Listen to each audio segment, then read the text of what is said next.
और यतीमों के साथ उन्होंने हमेशा कंधा मिलाया और हक के लिए आवाज उठाई।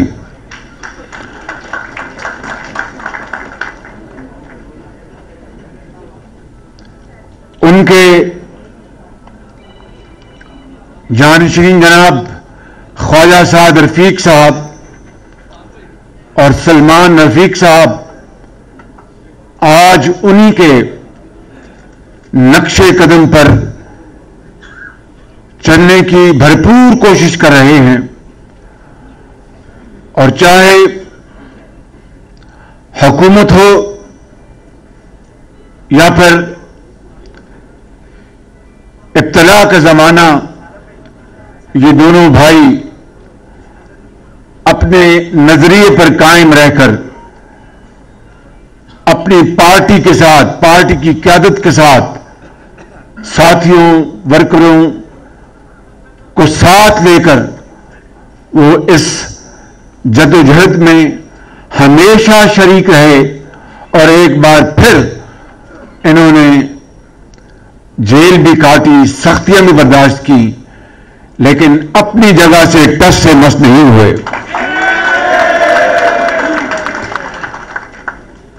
मैं ज्यादा कहूंगा तो शायद उसके दूसरे मतलब लिए जाएंगे, लेकिन इख्तिसार के साथ ये कहना चाहूंगा कि मुझे दोनों भाइयों के साथ न सिर्फ बहुत करीब से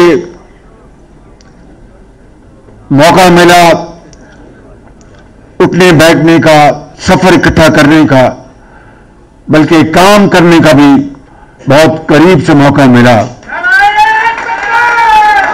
मैं एक एक मिसाल देकर बात को आगे बढ़ाऊंगा कि जब पाकिस्तान में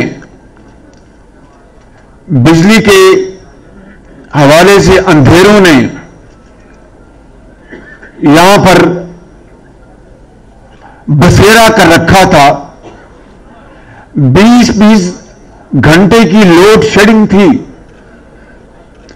और मियां नवाज शरीफ ने कौम के साथ वादा कर रखा था अपने इंतखाबी जलसों में कि अगर मुझे अल्लाह ताला ने मौका दिया तो मैं 5 सालों में ये अंधेरे खत्म करने की हद्दुल मकदूर कोशिश करूंगा। मेरी बात छोड़ें, मैं तो हूं जल्दबाज। मैं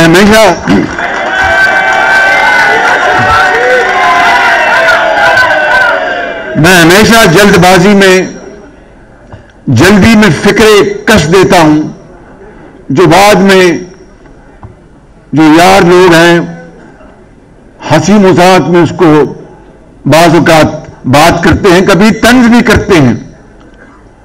तो मैंने ऐसे लम्हात में कह दिया, मैं यकीनन बहका वो तो नहीं था, होश हवास में था, अल्हम्दुलिल्लाह कोई जादू टोने का शिकार नहीं था।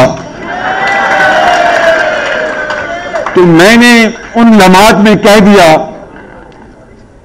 कि मैं, अगर हम 6 महीने में बिजली के अंधेरे दूर ना कर सके तो मेरा नाम बदल देना। उसके बाद फिर क्या हुआ, चल सो चल, जितने मुंह उतनी जुबानें, और न जाने क्या क्या लोगों ने फिक्रे कसे। यहां तक बात आई कि अच्छा जी अब ये नाम बदल लें। मैं कहना चाहता हूं मेरे बुजुर्गों, भाइयों और बहनों, लियाकत मनोज साहब ने बड़ी एक शानदार तकरीर की है, बड़ी पुरमक्स तकरीर की है। मैं उनकी खिदमत में भी अर्ज करना चाहता हूं कि सियासत नाम है असल में अवामी खिदमत का। सियासत नाम है असल में लोगों के दुख और दर्द बांटने का। सियासत नाम है यतीम और बेवा के सर पर दस्ती शफ़क़त रखने का। सियासत नाम है बीमारों को सहूलतें मुहैया करने का। सियासत नाम है बेरोजगारी के खात्मे के लिए काविशें करने का, सियासत नाम है महंगाई को खत्म करने का, सियासत नाम है कौम को उसके पांव पर खड़ा करने का। ये काम अंजाम दिया नवाज शरीफ ने उस दौर में। और जब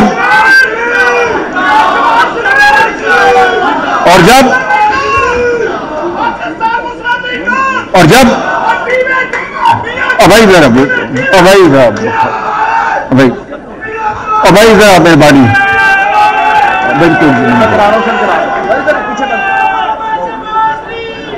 तो मैं गुजारिश कर रहा था मेरे बुजुर्गों, भाइयों और बहनों, भाई जरा और नारे बाद में लगा लेना यार।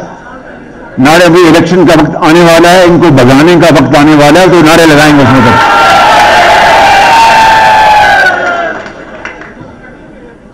तो मैं ये बात कर रहा था कि मियां नवाज शरीफ को दिन रात नींद नहीं आती थी, मुझ समेत, कि भाई कौम से ये वादा कर रखा है।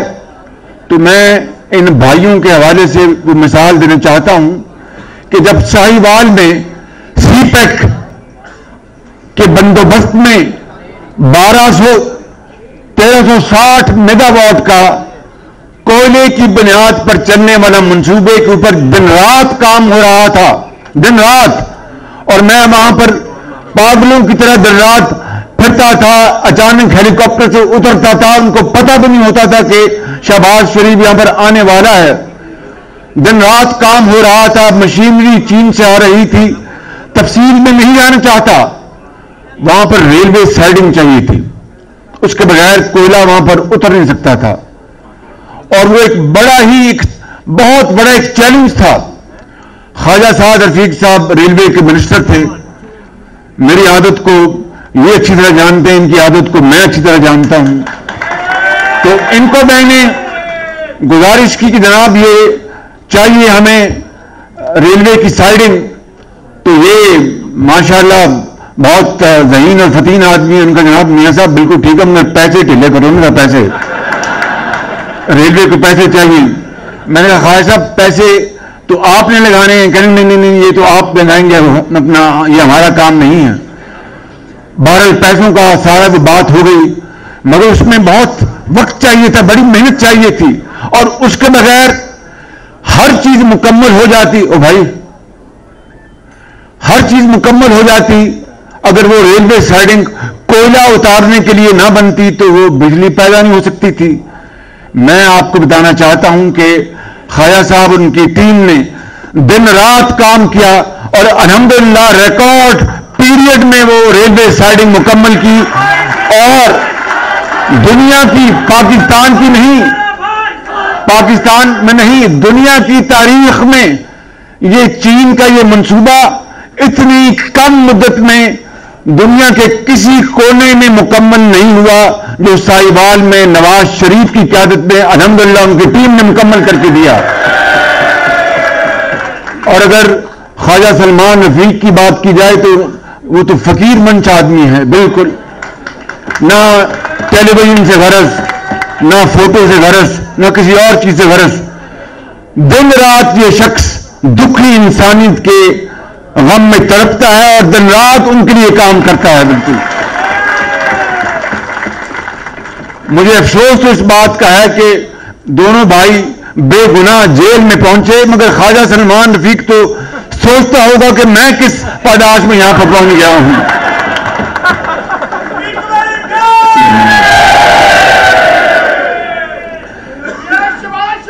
अद्वियात की और भाई जरा मेहरबानी, अद्वियात की तरसील हो, मुफ्त अद्वियात की बात हो, सीटी स्कैन्स हो, और गरीबों और यतीमों के लिए मुफ्त इलाज हो, और पूरे पंजाब में अगर यह कहा जाए कि अस्पतालों को हमने बिल्कुल दोबारा नया नकोरा बनाया और बड़े बड़े शानदार यहां पर इदारे कायम किए, PKLI, जिसको मैं कहता हूं कि ये जॉन हॉपकिंस ऑफ पाकिस्तान था, और इमरान नियाजी और उनकी हुकूमत ने इसका जनाजा निकाल दिया है। जहां पर अगर आप वहां पर पीकेआई में कितने लोग आप में से गए हैं वहां पे, तो आपने देखा होगा कि इससे शानदार अस्पताल पाकिस्तान में कहीं नहीं है। मैं सही कह रहा हूं या गलत? मैं जोर से बोले, सही कह रहा हूं या गलत? और वहां पर दुनिया भर से पाकिस्तानी बेहतरीन डॉक्टर्स लेके आए, बेहतरीन मशीनें लेके आए, लेकिन इमरान नियाजी को इस बात से गर्ज नहीं थी कि वहां पर दुखी इंसानियत का इलाज होगा तो लोग हाथ उठा के दुआएं देंगे। उसको इस बात से गर्ज थी कि ये तो मुस्लिम लीग नून ने बनाया है, ये नवाज शरीफ की हुकूमत ने बनाया है, इसका बेड़ा गर्क कर दो, मरीजों की इसको कोई परवाह नहीं थी। ये है वो अजीम सानिया जो 2018 में वाक़या हुआ। और मैं इस बात को खुले आम तस्लीम करता हूं कि बेशुमार लोगों ने इमरान खान नियाजी को वोट दिया कि शायद तब्दीली से पाकिस्तान बदलेगा। मुस्लिम लीग नून की जो भी कारकर्दगी और या दूसरी पार्टीज की जो भी कारकर्दगी, उन्होंने कहा कि इसको टेस्ट करो, इस टेस्ट क्रिकेटर को। लेकिन आपने देखा कि 3.5 सालों में इस मुल्क की मईशत का जनाजा निकल चुका है और जगह जगह आप देखते हैं देहातों और शहरों में और कस्बों में लोग मईशत के जनाजा वहां पर पढ़ते हैं और रोते हैं दिन रात आसमान की तरफ देख करके। क्या वो दिन था, क्या वो बदकिस्मत दिन था कि ये शख्स पाकिस्तान के ऊपर वज़ीर आज़म मुसल्लत किया गया और 3.5 साल में इसने पाकिस्तान की ईंट से ईंट बजा दी है। मईशत की बात करें तो आज लोग एक वक्त की रोटी को तरसते हैं, और महंगाई की बात करें तो एक मां अपने बच्चे के लिए दूध नहीं खरीद सकती, और बेरोजगारी की बात करें तो लाखों लोग बेरोजगार हो चुके, और छत की बात करें तो 50 लाख घर तो बड़ी दूर की बात है, एक कमरे की ईंट तक नहीं रखी। मेरे बुजुर्गों, भाई और बहनों, अपने दिल पर हाथ रख कर कहो कि नवाज शरीफ के दौर में महंगाई थी या चीजें सस्ती थी? भाई जोर से बताओ मुझे। नवाज शरीफ के दौर में आपका दुकान चलती थी, आपको अस्पतालों में दवाइयां मिलती थी, मुफ्त इलाज मिलता था, लैपटॉप मिलते थे। और मुझे ये बताओ कि जो शख्स ये कहता थकता नहीं था कि ये लाहौर का जंगला बस, इसके ऊपर 30 अरब नहीं 70 अरब रुपए लग गए हैं, और वहां पर कंटेनर पर खड़े होकर कहा कि अगर मुझे नवाज शरीफ वफाकी हुकूमत में पेशावर में मेट्रो बस का मंसूबा मुफ्त भी दिया तो मैं इंकार कर दूंगा कि मुझे यूनिवर्सिटियां और मुझे अस्पताल बनाने हैं। ना वहां पर अस्पताल बनाया, ना वहां पर यूनिवर्सिटी बनाई, और जब वहां पर पेशावर की बीआरटी चली तो फिर वो चलती थी, रुकती थी, बस चलती थी, आग लगती थी, बस चलती थी, आग लगती थी, और आज तक वो उसको मुकम्मल नहीं कर सके। और लाहौर का मेट्रो बस 30 अरब में, और ये है 27 किलोमीटर, और पेशावर का मेट्रो बस 20 किलोमीटर 100 अरब रुपए से ऊपर चला गया। और फिर आप देखें ये आपकी ऑरेंज लाइन, और देखिए ऑरेंज लाइन आपने, और देखें कि कहते हैं जनाब के पोल्यूशन, इसकी जितनी मुखालफत की गई ऑरेंज लाइन की, पीटीआई इसके पीछे थी। सारा ये ऑरेंज लाइन को डिले करने का जितना भी ये एक इंतहाई घिनौना प्रोग्राम जो बना, वो पीटीआई इमरान खान की सरबराही में बना। लाहौर हाई कोर्ट में ये केस 1 साल चला और 300 सफ़े का फैसला आया, और उसमें एक धेले की करप्शन वहां पर साबित नहीं की गई। फिर सुप्रीम कोर्ट में गए और सुप्रीम कोर्ट में इनके अपने पीटीआई के जो अल्लामा इकबाल मरहूम के जो साहबजादे हैं वो पिटिशनर बन गए, ताकि इनको डर ये था कि अगर ऑरेंज लाइन नवाज शरीफ के दौर में चल गई तो फिर 2018 का इलेक्शन फिर उनका धरा का धरा रह जाएगा। ये थी इसके पीछे इनको आपकी मुसीबत, आपकी बेटी का कॉलेज टाइम पर पहुंचना, एक मजदूर का कारखाने में टाइम पर पहुंचना, एक मरीज का अस्पताल में टाइम पर पहुंचना, एक उस्ताद का यूनिवर्सिटी पर टाइम पर पहुंचना, एक बेवा का अपने घर में काम कराने पर टाइम पर पहुंचना, ये इनको कोई गरज नहीं थी। इनको एक ही गर्ज थी कि चाहे वो अवामी सहूलियत है या नहीं, वो नवाज शरीफ का मंसूबा है तो उसको बिल्कुल उसको खत्म कर दो। आज एक और फिर 3.5 साल क्या किया? तख्तियों के ऊपर तख्तियां, तख्तियों के ऊपर तख्तियां, तख्तियों के ऊपर तख्तियां। जितने नवाज शरीफ के मंसूबे,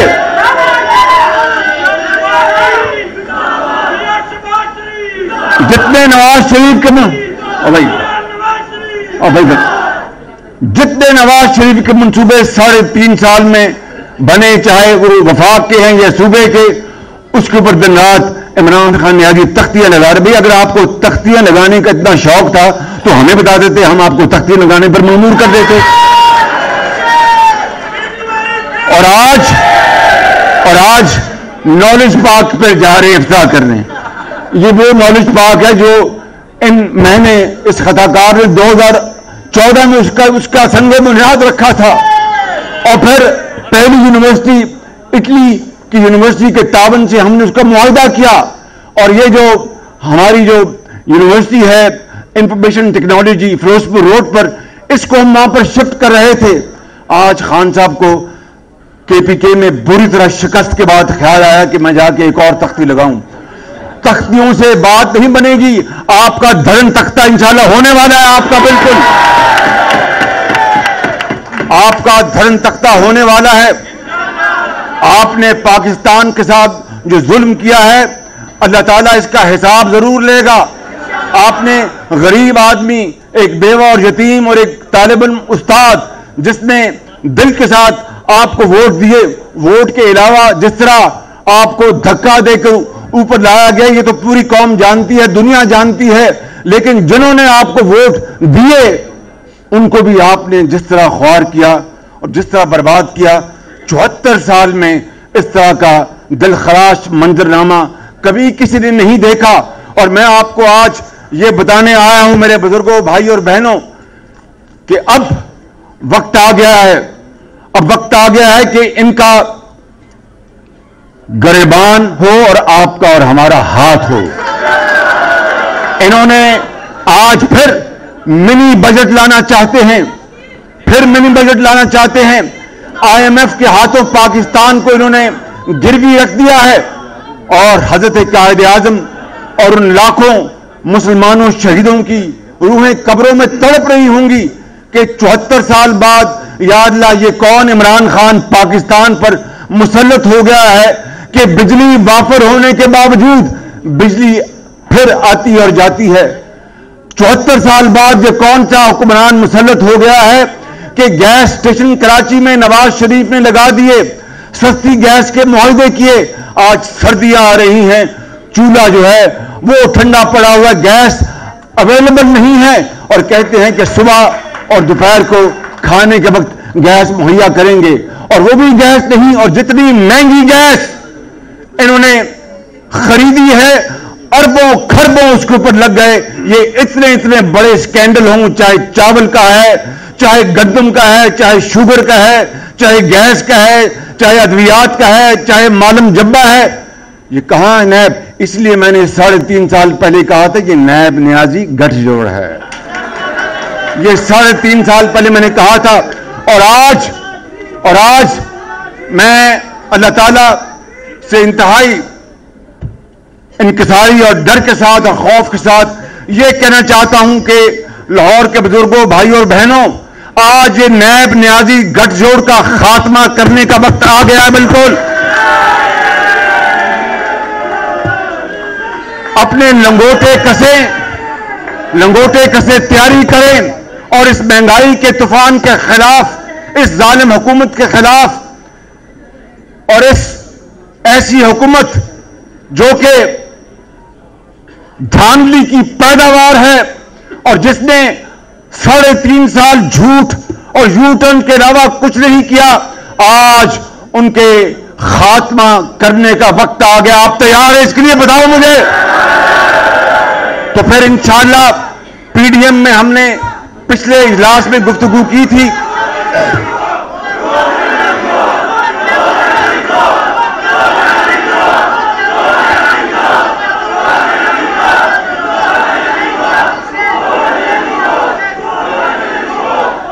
मैं आखिरी बात आपसे करना चाहता हूं। मैं आखिरी बात आपसे करना चाहता हूं कि हमने अगर यार बस सुनने ना, बस हमने अगर इस हुकूमत से फिलफौर जान न छुड़ाई तो फिर पाकिस्तान का खाकम बदन। खुदा हाफिज। पाकिस्तान, मुस्लिम लीग नून, नवाज शरीफ, कायदे आजम।